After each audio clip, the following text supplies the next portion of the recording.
kakati ekyagobeza bano ensonga bazituwadde IGG yakoze okunoonyereza within 10 days nayanjulira kwabaddeko emu gye bawandiiseeko eyabadde entuufu endala bagirese nga criminal negligence eyabadde twala oli director of public health yekka Daniel Okero. Yes. Bano ekyabatutte olukuŋŋaana lwa Naamu olujjukira wabbibwa obumbi 16 mu mwezi gumu. Your Excellency the President, with all due respect, abakulembeze bewateeka mu Kampala baaki ne walyoka wajja Idi ng'ayina emmotoka 3. Can you imagine a town kiraka having 3 chauffeur driven vehicles? No sasula Idi w'ekibuga milioni 10, town kiraka w'ekibuga milioni 10. Idi wa Kampala si kirala kyonna, she's a town kiraka.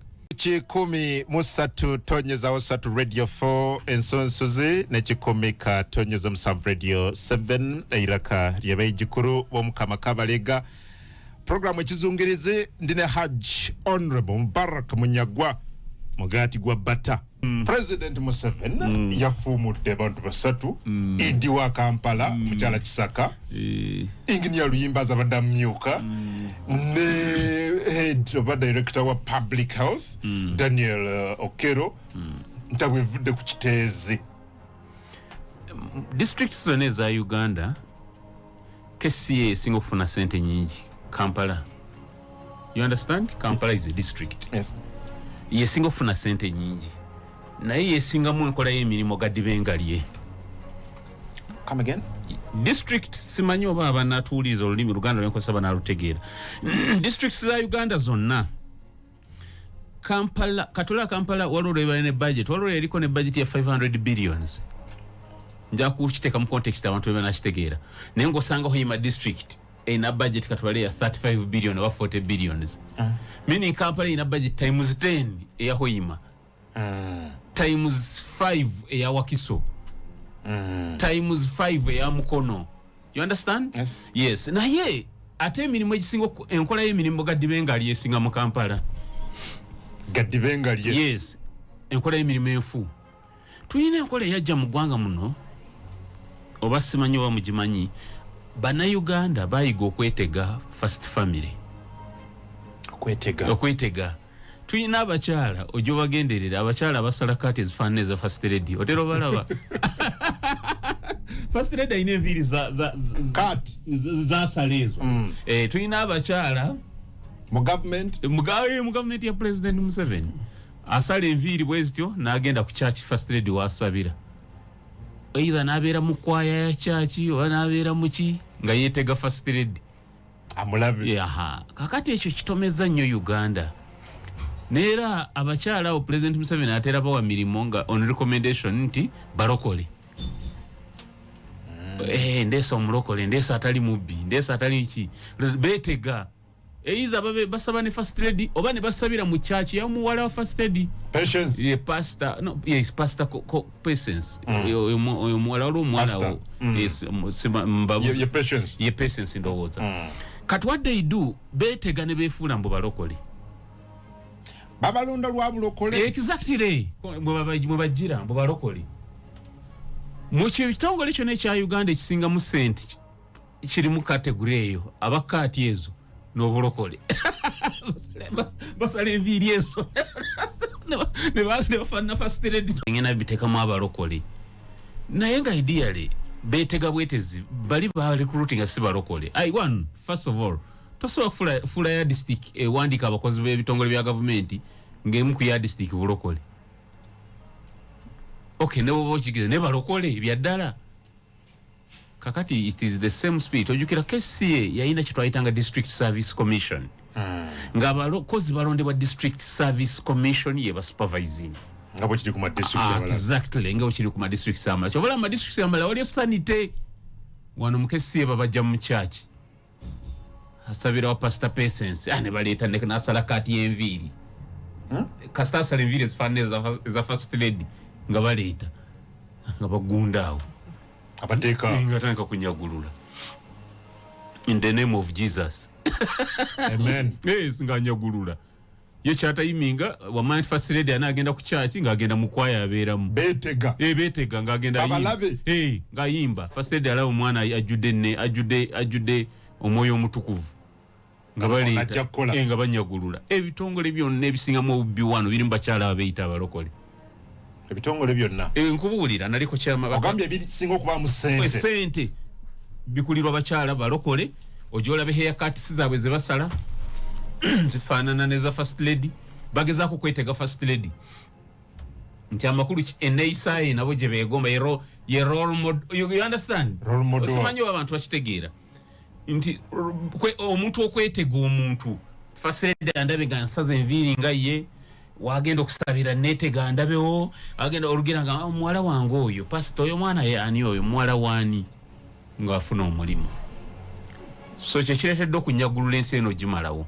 kakati ekyagobeza bano ensonga bazituwadde IGG yakoze okunoonyereza within 10 days kwabaddeko emu gye bawandiiseeko eyabadde entuufu endala bagirese nga criminal negligence eyabadde etwala oli director of public health yekka Daniel Okero yes bano ekyabatutte olukuŋŋaana lwa naamu olujjukira non-allied movement yes olujjukira lwe basimba emiddo ng'olukuŋŋaana lwankya ne batandika okusimba omuddo ekiro kya leero obijjukira bye bakola abagenyi bamaze okutuuka nga bo basibayo ebitaala obijjukira bye bakola ebintu by'ekiyayaayi ne basimba ebiti by'ebisansa obijjukira bye basimba nga ne wansi w'omuti omunene basimba omuti omulala obijjukira obijjukira nzijjukira bulungi naamu yaliwo mu ntandikwa y'omwaka bwe baatandika okusiiga mu kyo ky'okukola kolansi okuddaabiriza enguudo ne batandika kusiigako obusiizi rangi obijjukira you remember that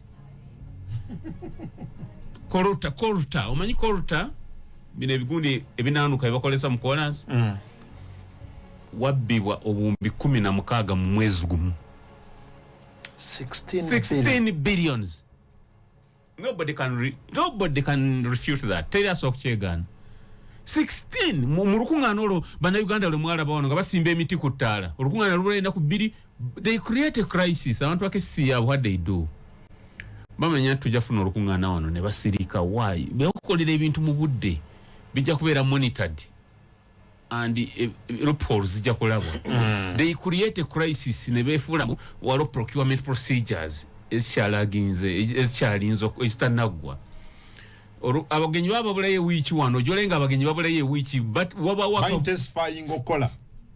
wabeerawo pandemonium mu kibuga Kampala kona amayumba kona bino tabiraba werebera okuŋŋaana olwo kugaba road kola bino kavuyo simba bino bano bakola akakavuyo mwe bafunira they create a crisis cabinet level gabane ekibuga kirabika bubi abagenyi banatera okutuuka kati ndati rush sente mwe bazitwalira 16 billions in a month njagala omuntu ali mu state house akubewa nampakanye nti munyaga beyogera olimba there is evidence 16 billions tabayagadde kubiteekamu kuwawaza nsi ne basimba emiti tobira bisansa basimba ebisansa ebimu babiteekawo bitagendera ebimu omuddo abagenyi bebayitawo ate waliwo ttiimu esimba omuddo oba wabiraba omuddo gwe mwandisimbye abagenyi basanga ekibuga nga kitukula kiri green ate mugusimba mutya ku lunaku abagenyi lwe batuuka they create a crisis nti ebeere nga sort of a national emergency operation therefore ebenge warrantinga it warrants some emergency expenditure but for something like an unforeseen occurrence event tetwakiraba mu budde tetuyina na budde bwita procurement situfuna ba contractors you get the point they create that crisis kibeera deliberate 16 billion zigenda bwezi yes kakati kantuke ku kino ekyekiteezi kale kagende ku ekyo ensonga yaweereddwa kagende ku ekyo Mwami Museveni gyawadde era n'alagira ebitongole bivunaana bitandike okulaba with a view of prosecuting kati your excellency the president with all due respect abakulembeze bewateeka mu Kampala baaki idi ne banne listen Kampala ina ba minister babiri imagine ekibuga kuba ne ba minister Hajat Minsa na mumyuka honorable Kabuye na remo ekibuga esite okuba ne ba ministers aba babiri Kampala ina ba RDC mukaaga Obadde okimanyi ekyo? Yes. Ba ministers babiri ba RDC mukaaga. Omulimu gwa RDC is to monitor and supervise government programs and projects. Right? True. Nga nalaba ko bogoba. Nti mwe mwali wabino okubaawo nga temwangamba. Abamukiikirira. Yes, we wawuleeta ababaka bo. Omukaaga. Yes. Wasomako history. Nze saasoma history. Ne wasomako history. Nasoma bye wasoma nakola PEM. Oh, nze nasoma PCM. Okay. So nakola PEM ku Bombo Ame Secondary School. Okay. Physics, economics, mathematics. But oba wasoma history, baba historians balachi basoma kibayitanga the scramble and partition of Africa. Twabisoma wakiri mu O-level. Yes, where European countries zatula nezigamba tugabanye tutya Africa. President Museveni mu bidiyo kwagala mbu akyuse face ya Kampala. Jagamba nti opposition yali agisse. He enhanced the budget of Kampala. Kampala KCC enkadde, the defunct KCC budget yayo yabeeranga mbumbi 435. President naga budget ene kubisibemu mirundi nga 10.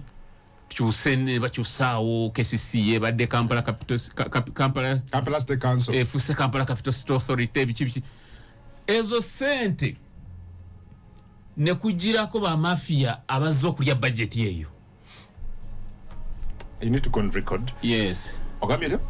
Olokuba sente zajja nyingi. Budget bajenasi. Tukyusiza okuva mu Kampala City Council ne tudda mu Kampala Capital City Authority. Omudidi ogwo gwajirako ba mafia who came to scramble and partition that budget bajiriye bajimalewo. Nera since then okuva budget yabeera enhanced to hundreds of billions. KCC yetaddamu kubeera kyekimu. The mafia. Yes, originally power at KCC vested in the office of the Lord Mayor, the mayor's pala mwabanga obuyinza. Originally. Yes, or supervising ekibuga. Natugambye kitambula bulungi tukyuse tugende. Tukyuse tutereze naye baleeta budget enene buli mafia najirako. KCC erimu emundu zotamanyi na muwendo. Ne wali okawaje ID nga ine motoka 3. Can you imagine? A town kiraka having 3 chauffeur driven vehicles. Town kiraka nabeera ne motoka 3 za milioni lukaaga. Idi we kibuga. Can you imagine? Kuliko ne escort 2. President, Your Excellency, sir. Mr. President, with all due respect, idi we kibuga kye kimwesa motoka 3. Milioni 4 omusaala omwezi. Motoka 3 driver idi milioni 6 sebo. Driver buli motoka ina driver. Housing allowance, sometimes overtime allowance 26 millions. No sasula idi we kibuga milioni 10. Tawuni kiraka we kibuga milioni 10. Idi we Kampala si kirala kyona. She's a tawuni kiraka. Cow. Taina njawulo na cow. You understand? No sanga deputy idi nga ine motoka 2. Nabalala. Kakati, Your Excellency, for sure, you have enhanced the budget, Your Excellency. Ate no leta abakozi nga budget omusala gw'abakozi gujiryako kimu kya 10. Kubanga salary structure ya KCCA eri something like 40 something billions. Naye nga ate oludda luno lwaba politicians lutwalako something like 4 point something billions. Sente technical wing ye exactly. Kat spirit eyo aba mafia je balaba nti ekesiye waliyo omulyo buli omwasteke yo we buli omwateke we bajjo okulya chatte emirimu mu Kampala. That's the number 1. Number 2, waliwo emirimu egitakolebwa balangira n'abambejja. Lulisi Public District Service Commission yalanga ng'emirimu bakungu ne bajja bamunyagwa abantu ba bulijjo ateka empapula z'obuyigirize ne bamuwa omulimu omusajja wattu. Nera nga abatya sebo nyino genda okola kiteji bayiwa kasasiro nyino okubeerayo bano bakwata abaana be basomeseze Harvard wawa abaana ab'ekyejo ne baba w'emirimu gy'abanaku ne bateerako emisaala eminene olwokuba kwaliko emisaala minene ne baleeta abaana baabwe ne bagibawa naye nga abaana bino emirimu tebabisobola tasobola kubeera ku wino si bapambanyi mukesi emuli mbalangira nabambejo gy'ogendeyo olabe benyinyimba buli dakika kutunulira nga yagala awunya Okugamba mbu ayole kasasiro supervising okuyola kasasiro obudde buyina omusomeseza Harvard olwokuba omusaala kuliko gwa milioni 25 nga jangu okolere wano vaayo Bulaya gy'oli tagenda kukola kyovula mukesi ebizimbe byagwanga kyotawulira walala gwaliwulira embalala ekizimbe kikubya abantu no mbiraba mu Kampala wano abaana abaliwo abali mu ebyo abalina okusupervising ebizimbe building inspectors baana b'abakungu asula wa kitaawe Kololo avayo saawa 4 za kumakya azokka kunya ku office abeerawo ennaku 2 mu wiiki ali ku nnyonyi ne bagenda ku nnyonyi ne bagenda ne family be bali mu kesi baana balina emirimu kakati your excellency mbadde nkusaba bw'oba osaze okutereeza Kampala Capital City Authority you do the following. Number 1 gize yebeere city nga bw'ola watandise Masaka City Entebbe City Gulu City gize yebeere cities ng'endala. Please allow it to have the City Service Commission City Service Commission gireke efune City Service Commission ezo ministries eza Kampala bijjewo tebina makulu you are wasting taxpayers money for nothing. Abakozi badde balondebwa on merit si mu churches wa pastor Chaze wa pastor asabira ku fenaro baina churches zabwe zabagaggezo mwe babajja najanga basaze bukati obwo isi otuyambye honorable Nkyayolwa leero okwanukula ekibuuzo ekinene kibadde ku mimwa gy'abantu nti bwebanga government yasalawo okweddiza central government okweddiza Kampala nga kye batusuubiza better service delivery tutuuka tutya mu kaseera kano nga Kampala afuuse ekyenyinyalwa kasasiro ali almost everywhere ku nguudo wano mu Kampala eziyitibwa enguudo mpompogoma aganya ekitaliwo ku mulembe gw'abasebaana ate nga budget bwabanga butono zino sente ziriibwa buliibwa kilomita yakolebwanga katubale njakuwa bannayuganda ekifaananyi kilomita yakolebwanga billioni ya Uganda emu oba milioni 8 eza Uganda kati ekolebwa billioni 6 kilomita y'oluguudo. Can I hear that again? I'm telling you a kilometer in Kampala times 6 the standard price. Times 6. Oh, you are an investigative journalist. Ojo noleze kuchibaita lump sum contracts. Kasi yeri mwe bintu obisomoseka okaba n'amaziga. Neno ulianga baba wana prayer. Tuina je Twitter National Prayer Service. Onyimanye yo. No batunulira no seka no kuseka no kane katondo. Leo kana atwekweka. Kati aba babbi basaba bikyabo. Times 6 no say kilometer nge rated at 6 billion. Never limbe ebintu ebitaliyo. Tina provisions ezenjawulo walkways za tugenda okuteekako. Never baba kamala oluguudo lwatwala sente nyingi abakolaga nti lwali luguudo luli ku standard yansi yonna ogenda kusanga batema bayisawo pipe y'amazzi. Waliwo birabye? Oluguudo lwakaggwa ate ng'olaba lusala. Mbiraba. Ne bayisawo pipe y'amazzi, ne bayisawo internet. Your Excellency, simanyi president oba mmanyi, simanyi oba ene batukute kuliko abamugamba. Tuwaliyo omusajja webwayise yabeera okwo. Your Excellency, my name is Munyagwa. Baba nakutegeeza ojja bakweka okutambika n'okusaba. Zayo ke CM mu mbeera gyalimu enkadde. Let it be a city like others. Please, nezo salaries ezitakwatagana na bibuga birala muzijeewo. Justification kijjokola okuwa tawunikira akawe Kampala milioni 4 gundi tawunikira akawe Masaka City nafuna milioni 1.7 kikyolaga muve muzanyo namwe enaremba naye you style up ebyo mbireke kino Mwai Museveni asobola okyejjamo because nga CEO w'eggwanga ng'alonda abakulembeze bano bonna baminister boyogeddeko yabalonda executive director ne banne be yafumudde yabalonda. Should we call him Mr. Clean mu kino oba Mwai Museveni ye culprit number mu yandibadde A1 accused one ensobi eziri ekite zigudde mu Kampala naki president is the one to blame. Why? Yeye nyini ate kyasinga n'okunnuma singa yateekawo byonna nakiza this public service commission oba okitegeera okulonda to appoint abakozi on merit oba kyenyonyola okitegeera bulungi nti twagala solid waste engineer mwena muleeta ebiwandiiko byamu ni batandika kubawandiikira mu zikyaki ne babali Honorable, was this long overdue? Do you think kino kyandibadde kibeerawo mabega oba kyajjidde mu kaseera katuufu? Kyandibadde no ku mulembe gwa Jennifer Musi. Sente zayonooneka mu mulembe ogwo. Ne Your Excellency bino ebintu ebimu babimutegeezaako basimanyi obibeerawo nga tamanyi.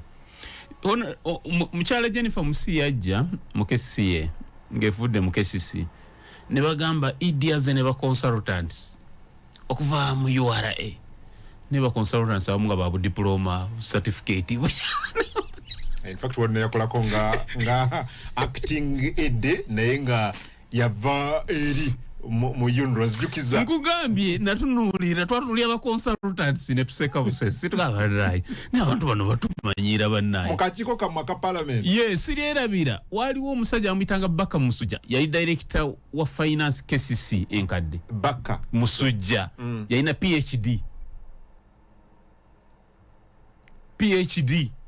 mu finance and finance management and something. Ne bamugoba no muri pressing n'omusajja wa degree emu. Consultant wa muri pressing nga ina BCom mu finance atenga nayo pass degree. Avude mu nga these people atenga misala minene consultants. Abo ne badibaga Kampala kumumalawo omumazi.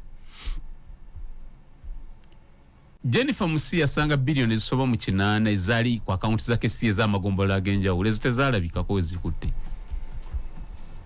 Tezaalabikako. Naye ekyagisalo kwaga mu office obudde twalemera nnyo ze nali meeya. Twalemera nnyo ku accountability. Ne babalwana. Ne baleeta bisiteka nivo ne baleeta biki. Mu kibuga ekijjudde ebinnyo oleeta siteka nivo. You can imagine. Oleeta endongo eyambe ki mu kibuga ekijjudde ebinnya na biki. So oyogedde ku kyoggabe nozijukiza ebyabadde mu parliament kyo nabyo mbaka wa Erute Jonathan Odor era nga naye akompolinga ku kintu kyekimu mu parliament awo. In fact nga bw'okyogedde ku KCCA yabadde ku floor, he is on record jo naga nti ekiri wano ku parliament ekitegeerekeka abasajja ababaddewo emyaka n'emyaka n'abantu be basupervise nga bali ku internship kati ate be bakomyawo be bakama baabwe. Mu Uganda emirimu gya wano tegiri mu kibayita merit okugufuna. Olina okuba nga waliwo akumanyi simple. Naye ate nga kinyuma nnyo ng'olina musonyi wabatuuliza. Kinyuma nnyo ng'olina akakwate ku first family. Kinyuma nnyo. Ngonye Uganda enyuma nnyo. Nga first family wali akumanyi. Uganda enyuma nnyo. Nga mu first family wali akumanyi. Wabate wali akumanyi nga ffe bamunyagwa. Bakungu saba sala bera musala abakatoliki bayine sala zibatera okusaba esala zaba semberedde okuva mu nsi esala z'okwejjusa ezache zoboolesibeko ennyo kati gwe kungu mu Uganda toyina mu space kubanga sina kakwate kufa toyina oli muyivu nnyo ne toyina mu makulu muno.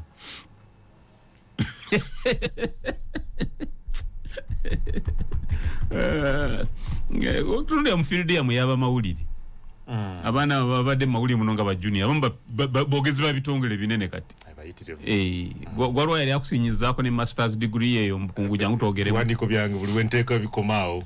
Wano mu Uganda okunyumira nnyo nga waliwo akumanyi. Naye kinyuma nnyo ng'olina akumanyi nga wa first family. Bekwanga bwete bulitambula. Uganda President Museveni. But now Mr. Museveni is acknowledging that waliwo kat for example mu nsonga ya KCCA yayogedde ku criminal negligence no he seems to be up okuvuna. Bino byonna twabyogera dda. I was Mayor Kawempe. We gave a recommendation on Kitezi. You mean His Excellency KCCA is under the Ministry of the Area State House. Minister wa Kampala ali under State House. Chogamba Mr. President yamanya ebyo natabiwulya betwayitwogera. We talked about Kitezi. Netwogera ntugamba Kitezi yayitako dda, it should be decommissioned. I remember netugamba garbage tumfunira alternatives. through some energetics naleta investor okuva mu America nga investor ina $1 million 88 ayagala kuzimba je Twitter plasma gas fire chakasasiro ne mukola mu amasanyalaze using his own money ne bamugambo tuwako ki ayagenda kuseta usala Prado nje president bamusindika wa pastor nga yalinga president agenda wa pastor yo pastor yasaba ne mama yasabisa mama ati kati musajja mu America aze kuseta usala kula president ate go mutwala mu church mbolo kuba first family je sabira mboyo waja kuyambola president boyo kukewa pastor ate umpachi ati you see this country Netoka president yeta bimanye ebyo intelligence yete mulaga njoko 2013 nga bano benyini omukube bafumude wa public house nema nabala ba recommendinga na mwa recommendinga kuchitezi ntachasobola capacity chasobola exactly 2013 nali mayor but the president is acting like this twagenda yo nga nkulembedde mutwaje ntwala akachiko ka parliament kalamba kakulira kakuli omukyala MP we Kalungu bamuyitanga mukyala kintu onalebo kintu ne tugenda byonna ne babiraba nga kiteza ali atachasoboka you see anyway but in the Uganda anyway but Mr. President nsubira ebintu emukati bireke bitambule family jigambe abantu bibafunye babifunye kino bakitemu babite bireke bitambule tunuli aba contractors bazimba amakubo mu Kampala ogenda mbibuga ebira teri kibuga mu bazimba kubo mu capital misana tekiriyo bakozesa floodlights ne bazimba ekiro emisana traffic n'atambula tunulira ekibeera mu Kampala nga waliwo kye bazimba mulago wano babadde ku nkulungu eyo for how long wano ku kidde ku Daily Monitor babayitawo batya babaddawo bayidogo kati Mr. President I want to ask this also onofuna otya abalambuzi mu Uganda nga Uganda is disorganized nga bweri mulambuzi kyanajja mu Kampala naye gomba okudda wano tebasobola they just can't. You rather mess up other things but never mess up your capital.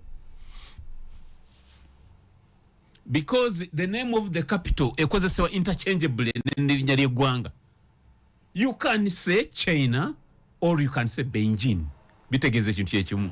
You can say US or you can say Washington. Bitegeeza ekintu kyekimu. Go imanyi international PR and etinachi. Please capital je mumbireke Your Excellency. Abantu mumbaleki bamute basoma mubayinga mbifo tebasoma bamute basobola mubireke ebintu ebitambula on merit. Munyagwa siri doctor. Well, Museveni yalagidde public service okulanga emirimu gino. Will that restore son? Yagabi within 3 months. Mulange. Kati gendo buze pastor Kyazo bate banamugamba kunoonya Idi wa pastani. Tebanabona. Dero gwe kungu. Kungu. Binonga tubimanyi no. Public service yegenda kulanga Idi. Idi wale udeko mbwalo interviews aba Idi mu public service. Mwami Museveni abadde abalonda bulijjo. Exactly. That's it. But kunaga mulange baddemu ekintu kyonna bakiwe kesi eyo nesokeveewo ekisooka bazeewo structure y'omusaala esoboka. Number 2 emirimu gisabibwe on merit. Abalimu abamu abagisobola basigalemu abatalimu bafulume. Naye nga balina kuyita mu kasengejja akali. You see tosobola kubeera president. Your Excellency. Ofuna ki mu buyinza obungi? Mr. President, with all due respect, afuna ki mu buyinza obungi? Abanga olonda Prime Minister, Vice President, Prime Minister, Ministers, bani RDC, notuka ne ku Director wa KCCA nga gw'omulonda Your Excellency. Ebitongole bya government. Mr. President, nobanga neyo go bironda Your Excellency. Kwa information, honorable ngabobuza. President takomana nakulonda aboboka. Ya alona neba assistant RDC. Assistant bano abafudde emitwalo 8 obonno nyinza okubaleka nalaba ekiwandiiko nga kuliko president akulonga assistant abo it's okay they are meant for mobilization abo nyinza okukamulekera mu ngambo nabyabufuzi but bano ba technocrats why don't you allow ekitongole ky'abasawo nekikuwa anabeera director public health ekitongole ky'abalawyer nekikurecommendingira anabeera director legal ekitongole ky'aba engineers n'aba architectures nekikurecommendingira city planner naki why don't you allow them bino bitongole bibyo bya Uganda you understand ne babanga basobola okumusupervising in that regard kizimbe kino kyakubye ekitya abantu nga bainjinia bane bamukunya nawabeerawo that professional fear nti omuntu awa omulimu gwe professional touch naga nalabika nti abo professional bannange your excellency sir Mr. President yeah Lukwaga sigaddewa ba political wing sigaddewa mu kino teina makuru nayo you see baji vulgarizing the Lord Mayor is the political head of the city bogenda mu encyclopedias ebyobufuzi nononya the meaning of the term political head he is the chief executive office of the city ideally niba mutematemo bwawatira wona ne babumalawo ate ne bajja kuma president Museveni oluse emitwe mwayo kole mu spirit no gamba Kampala njeri vetinze mu status no gamba kansala teetaga buyigirize kasitoba nendanga muntu n'abantu 10 ku kyalo ne bakusembo so kubeera Kampala kansala w'ekibuga not even P7 gwe kasitoba nendanga muntu nga namu bulungi endanga muntu yonga teyabula so kubeera kansala wa KCCA kakati ate no jogamba mbu deputy Lord Mayor inakuwa senior 6 speaker inakuwa senior 6 deputy speaker inakuwa senior 6 kati singa watya abantu balenda bakansala bonanga temuli mu 6 deputy Lord Mayor mujjawo kwa kisoboka kisoboka you can deputy Lord Mayor vamba councillors right yes no gambye councillor teyetaga buyigiriza inakuba nandanga muntu your excellency Mr. President nze mbadde nja ko president amageze emyaka gyofuze Uganda va mu politics of populism tebikyayamba ebyo akolera abantu patronage mwana agundi namuwa omulimu mwana agundi ebiveeko Uganda gireke etambule on merit nani njaganze munyagwa siri doctor siri medical doctor siri musawo sisobola kwegomba mulimo gwa superintendent w'eddwaliro ly'emulago si gwange nze munyagwa siri engineer all of mirimo gisinza kwegomba Mr. Kungu you understand I'm not a journalist by profession so kwegomba kutuula mu ntebeyo mu byuma byange yes emutukiriza I'm not a policeman so kwegomba mulimo gwa IGP so Mr. President aleke ebintu ebitambule on merit emirimu gitambule bigambo bisatu soka bamunyagwa mwami 7 oluvaako bwati temusuubira mmwe ba civilian okwata entebe it's either a policeman or a soldier kimo ekyokubiri yawanze dusu ku mwami mu 7 taata we nga bannayuganda gwe babalonda mu 2026 ekyokusatu agabadde bamuwagira badde mu NRM kubanga yeyina ebigendero bifaanaganya byagala okufaanagana mu bya PLU how did you receive bigambo bino ekisooka ensobi ya President Museveni President Museveni mukulu Kungu yafuna ekintu kyokweyagalizanga ye ate ekintu ekyo kibi nnyo simanyi lwaki yakifuna temusobola kufuga ggwanga myaka 4 tosobola kufuga ggwanga myaka 4 n'osuubira nti oneeyongerayo President Museveni mu mutwe gwe talina mu plan yonna ebeerawo nga Munnayuganda wa bulijjo teriimu ayagala abeere president paka Allah lwali mukowoola bamutwale bamuganzike ku bijja bajjajja b'ekkololo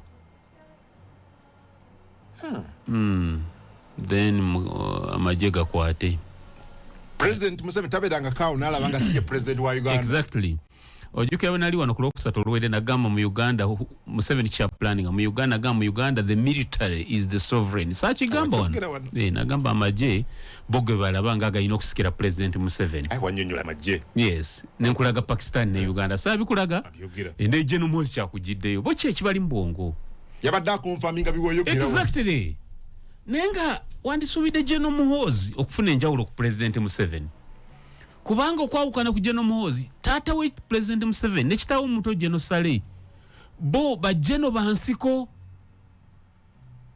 president Museveni training zona ye training ye yakiyekera ebyo yagende Mozambique ne muto we Saleh bakule entale eyo biki ng'owuli abo bali mbayekera bannabwe baba training General Muhoozi ali modern ayagende Sandhurst na wana wa gwandi suubidde nti yandibadde ateeka mbongo bwe kibayita rule of law kankwe waliwo kyetuyita section 3 oba section 3 oba ke katundu section ke katundu akokusatu mu EPDF Act muteeka erifuga ejje ly'eggwanga ligamba mu byeryogerako enyingo katundu kyekwogerako mbikogamba nti bannamagye tebeetabenga mu partisan politics officers b'amagye yes ekyo kyokka General Muhoozi yazizza omusango gw'okulya mu nsi olukwe treason yandibadde akwatibwa natwalibwa mu kooti martial ekyokubiri ne bagamba nti bannamagye officers b'amagye obejje lya UPDF linaabeeranga subordinate to civilian authority linaabeeranga liwulize eri obukulembeze obw'abantu aba bulijjo kati General Muhoozi bw'ovaayo n'ogamba ekisooka muwagire taata wange that is treason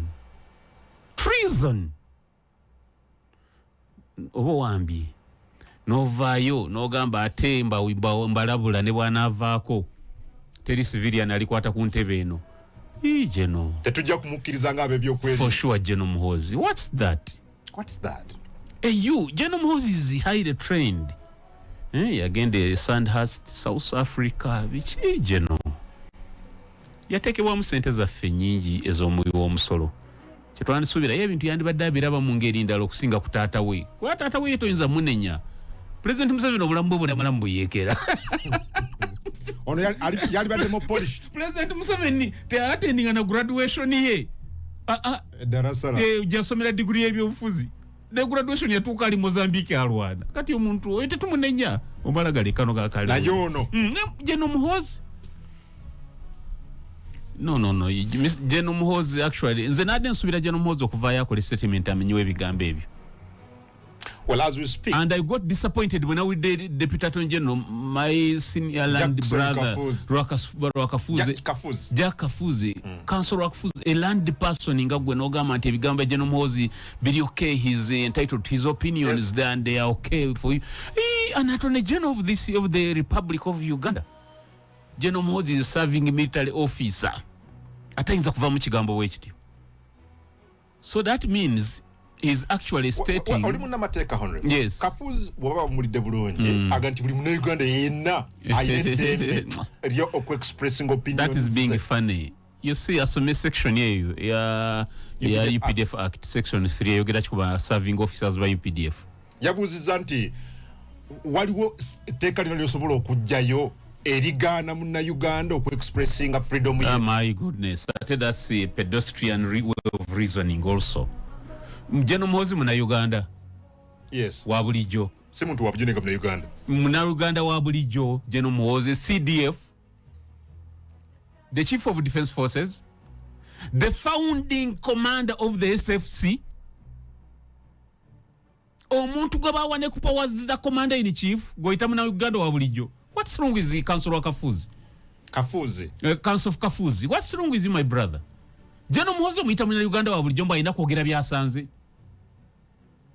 nakugamba mu America General Lloyd Austin Biden yayagala okumulonda kuba Minister Secretary for Defense etteeka lya America ligamba General bw'ova mu magye omala emyaka ena nga tonnateekebwa mu office ndala yonna egi Biden yalina kwegayirira Congress kendeeze ku time eyo Lloyd bamulonde nga yakamala emyaka 2 ng'avudde mu magye ate watya CDF ono CDF aliko atisa bana Uganda mujja kulaba ate mulina kye mujja mu ba civilian munonye ngogamba is that okay? Literally General Muhoozi was making it clear nti fe munyagwa ne kino kye tukola twegendereze toyina na kwogera ku byabufuzi bya gwanga US civilian bya majena police. What's that? Well, Chris Barrio munsi mu parliament yembo yabaddemu yagambye nti sigamba nti buli kyogerwa ebeera official position yejje nti yebwa yemwogezi wa government nebo babeereyo nga banywa mineral water omunene n'ayogera ebigambo byebe tekitegeeza nti ye position ya government. Nagambye abamu beetega bwetezi. He said this was an opinion. Is a madman. Chris Barrio munsi with all due respect. Yenga minister wachita ina uniform jayambala. Lwachi General Muhoozi ina uniform jayambala.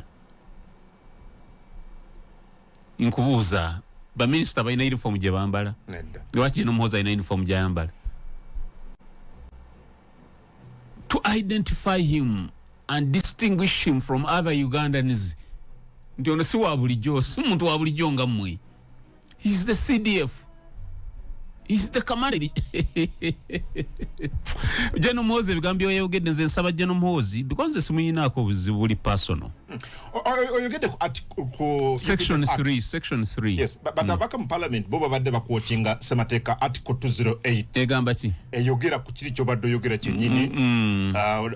Okubeera nga ejeri subordinate civilian authority. Exactly, semateeka. Very clear. But speaker ya conclude zenga gamba nti ejeri na mechanism eriayo jesobola okwadressinga issues zonna ezaba maji abafuse erratic, so the UPDF will handle. That is also madness.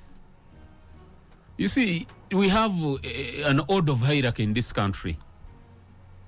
Tuina olukalala olulaga abantu ebitibwa by'abantu obukulu, order of hierarchy nga bwetusinga I don't know bwetusinganga na mu madaala mu ggwanga muno. General Muhoozi ina omukolo gwe yabadde gwe yaliko emabega kaawo nga Lukia Nakadama n'amuyita ayogere. Kakati Prime Minister ayita General w'amagye ayogere.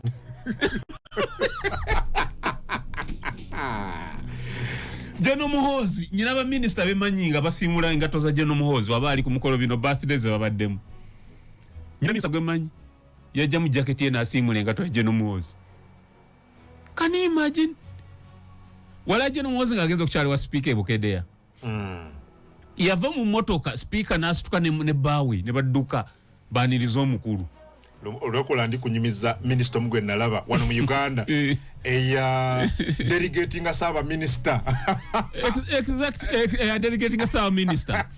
Ndi mukunyumiza nalaba ko vice president walo vice omuyuka wa president sigamba lupo ne walo omuyuka president yagende eguru ewa Yohana Mbatiza. Yohana Mbatiza omumanyi?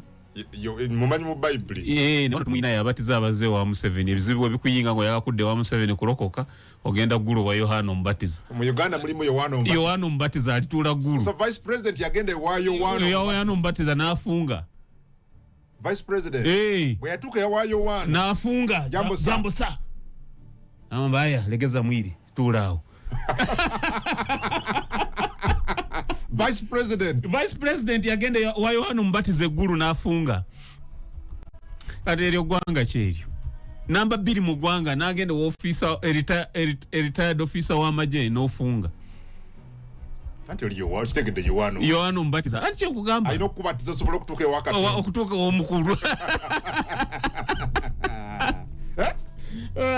So nze nkubulidde nja kunyumiza oli minister. Minister ya delegatinga saba minister genda onkolere kino minister and Uganda entuufu ebyo nabisoboka wano. Well, the army is quiet, Honorable Munyagwa, because Buganti, this is outright violation of the law. No, it is a service offense. Mu UPDF Act mulimu service offenses. It is a service offense. The army is quiet. The reason being the army belongs to a person called General Museveni. No, but Uganda People's Defense mwana wange ebyo bireke. Uganda People's Defense Forces. Kungu. Ebyo bireke muganda wange. Waliwo General Tumukunde yagenda ku CDS FM. n'ayogera ebigambo yayogerera essaawa nga ze mmala wano ze yamalako bamuteeka under house arrest kumpi emyaka 6 kali mukomera emyaka 6 asula yeka mu kiyumba eky'ebisengo 6 omusana agulabako essaawa 2 oyo Jeno tumukunde Jeno tinyefuuza David mu 9 was it 96 waina byeyogero gy'obuze kyamutuukako kano Dr. Kiza Besigye mu 9 yawandiika ekiwandiiko ng'agamba ne byetwalwanirira tubivuddeko nga nnyonnyola bw'osoma ekiwandiiko kya Kano Besigye nga tekirimu nakuvoola yagamba n'ebyatwala mu nsiko tubyerabidde baali bamutwala mu kooti maasho abataka beerukunjiri baamala kuvaanaga kale waakiri mugobe naye tomusiba President Museveni yejjula nga nkugobye kuwandikayo kawandiiko nti bannaayi betwalwanirira tubivuddeko onayimirira agambye nti awantu tewaliddawo tewali civilian alitwala buyinza buno bwaffe bw'amagye na poliisi kakati it's a service offense nani who will bring General Moz to order awenjagala tujje who will bring if at all Oganti service offense who will bring this gentleman to order Honorable Wanjisebo wetugenda mukumulako obadde obuuza ekibuzo nti who will tame the CDF but apparently I think you know that no admission of any mistake or law violated as we speak, at least from side eyaba mutembe n'abalabye mu parliament abava ku side ye owulidde n'okuwabula kwa Ssaabawuliriza wa government. There is no wrongdoing here, and therefore when you talk about taming bizo kuba okota mu galumonde kubanga bali badde bamuteminga si no crime. Kakati banakyemaliro balonyo mbuyinza abantu abayivu bebasinga okuba obulabe they choose to become psychophants surviving ekyo kivunulira abatuwuliriza psychophants kyeki bakajajjata kajajjata mawuji babunyama psychophants kisinga kaawo omuntu aluzinga n'omutwe gwe n'afuukira ddala kiwutta ne bwalaba ekituufu takyogerako abayivu kyekizibu kyabwe they become psychophants. Yes, bafuuka biwutta. Yes, for personal survival and self-preservation. Naye omuntu ayagala Uganda yenkya statements za General Muhoozi n'oba omwagala olina okumugamba nti General these statements zayiseewo. How serious are these statements and how dangerous are they? Very serious. General Muhoozi are representing the position n'endowooza ya taata we yennyini. Nali wano ku Lwokusatu olwaggwa ne nkubuulira nti President Museveni General Muhoozi yayogedde President Museveni kyakkiririzaamu. President Museveni takkiririza mu kulekera civilian gwanga lino. President Museveni eggwanga lino alina kulilekera wa Luganda lwe ate nga musirikale ye bwakkiriza bw'atyo. However njagala mbategeeze General Muhoozi nze nandi mwadde amagezi akwata obuufu ng'obwa President Uhuru e Kenya. Uhuru never succeeded power nga never teyafuna buyinza nga abujja ku taata we direct. Taata we yafuga n'avaako ne kugenda ko abakulembeze abalala. Taata we yafa ne kugenda ko abakulembeze abalala. Uhuru yajja nga wayise bwa president babiri okuva taata we yakola ki? Yes. Najjira ku merit y'abanna Kenya. Now, Your Excellency, I mean, sorry, General Muhoozi, I want to advise you, my senior brother. Tokkirizibwa kutta linnya lyo bannayuganda kulaba nga yagala okutwala obukulembeze bwabwe mu maanyi. It has not worked anywhere. Gaddafi yalina mutabani we baali bamuyita Saif al-Islam. Saif al-Islam yalina PhD nga yagisomera ku London School of Economics, yali muyivu nnyo. Yali akoze ne international contacts ngoyo General Muhoozi bw'omulaba bikola ebyo biki nga bamumanyiwo omusika wa taata we. But olwokuba teyavaayo outright condemninga bikolwa bya taata we teyafuna mukisa kusikira taata we. Saddam Hussein yalina mutabani we bamuyitanga Hudde Hussein. Saddam yali amanyi musika we. It never happened. Ali Bongo yabadde ne mutabani we Nuruddin Bongo. Yali amanyi Nuruddin Bongo yagenda omusikira. Tekyabaddewo. Mobutu Seko kukuwaza banga ina abana ngamayo banamusikira. It never happened. Can there come a time Robert Mugabe yaina abana? It never happened. Can there come a time when we also say Museveni yaina mutabani we? Yes. General Muhoozi yes. That's if General Muhoozi tries to take the route tata when ekitawo mutoje batekinze yokubera ba General Banansiko. Because I told you General Muhoozi, I told you ab initio, General Muhoozi ainenja ulo kutata we ne ekitawo mutoje no sale. Ndiye General Muhoozi wa General we wa academies is he's a professional man. You get the point? He's asubirwa nti yandi yisizanga mukakamu na atenyigira nyombi afuzi bi partisan na serving anga general amaje na amaliriza even after his dad wainza kuja president omulala nomulala ne General Muhoozi natuka time najanaga ne mutabani wa Museveni ono teyali mubi. Yes, kwa General Muhoozi toina misango minene gyomusiba kondi yatemula izo bitapifune byomuteka. So yandi kumye erinya lenga lidungi nata dambino byabano bawujja bunyama kwanga kati bwaga ntata bila bino mukaga mwagireta kitegeza UPDF yona gitadde mabega wa tata we publicly publicly officially nera bila bino mukaga kigendo kudda kondozo bo kitegedde wakanya kitabu kigendo kudda ko kitegedde jenga livai je ligenda kuvaa ligenda kuvaa nga kaluka katandika. Well, so yandi kumye erinya le because achaine obudde atali musajja muto nabanga time etuka public nensine mu judging at General Muhoozi teyali mubi. Nalabye Honorable Mwanga Kivumbi ngakola analysis. I don't know what you think about it.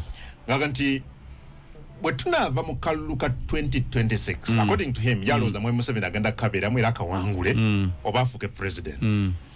And bwetukavaamu because to set is a precedent mu ggwanga nti bannamagye basobola okupa mu cabinet ne boogera ebyobufuzi n'ojjayo General Katumba n'ojjayo General Jeje Odongo n'ojjayo General David Muhoozi n'ojjayo Lieutenant General Musanyufu PS wa Minister of Internal Affairs serving military officers nti mu kisanja ekyo don't be surprised nga General Muhoozi azenga vice president President Museveni nafuka ke emyaka 3 oba 2 he abdicates. Yes, nagamba banesyawulira bulungi etekana liga vice president koze gabira ke emyezi emeka mezi mukaga General Muhoozi nayingirawo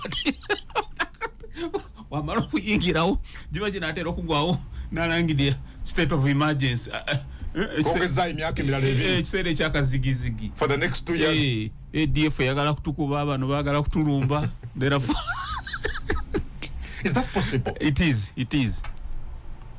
is President Museveni ekimuli mbongo General Muhoozi kumusikira si muntu mulala yenna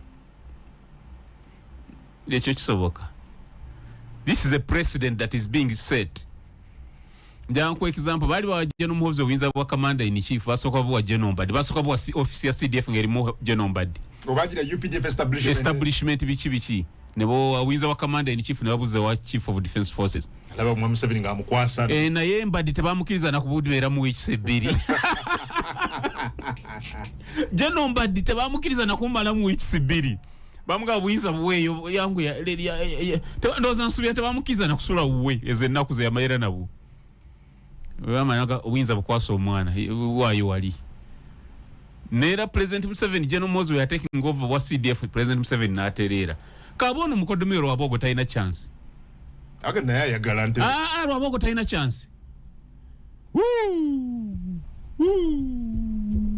bireke mwana wa wabogo taina chance bireke ebyo omukota taina chance bamba yagala na entebe President Museveni kubyali ko wabogo tali mu mibalo President Museveni akiriza nyumba sirikali neze nandise General Muhoozi President Museveni tamukozeseze nsobi General Muhoozi achaina future aleke ba civilians balondo akankunyonyole General Muhoozi nga teyenyigidde mukola fujo 2026 President Museveni nakubwa akalulu ne kamukuba kwa kajja mukuba singa UPDF temuyamba mwa Museveni tainza kawangu bwe na jamu wangu tainza no butanata bobwine anybody can win President Museveni as long as temuli mu fujo President Museveni bana Uganda strongly believe nti ayina okuwummula then kate support abamwagala nabatamwagala they strongly believe nti ayina okuwummula after 40 years so agenda kuwangulwa however nkimanyi UPDF tejja kukkiriza tesobola kukkiriza then kati supporting akire kya mawo kiyagambye kitya nti munongoseza zaleta bagala kulimitinga involvement ya maje mu kalulu mawu yayogera tebikola tobimalira ko budde mukulu kungu njagala muzikirize enkozesa kisaka nwalo messages ze wano walansirikide message wano ngamba stop despising General Muhoozi kakati yesiba na Uganda munsobe na Uganda mwabaki mu bigambo byenjogedde olidemu ekinyoma General Muhoozi sisobola kunyoma General Muhoozi agambye ate nti ndekerawo kunyoma General Muhoozi kati munyomye kiyo ekiti alaika munene mugwa naye kati ndowooza naye ayagala kuntiisa mu bigambo byenjogedde sinanyoma General actually mwadina magezi exactly General Muhoozi tetuli ku level ye kuliddawo ng'ogamba nti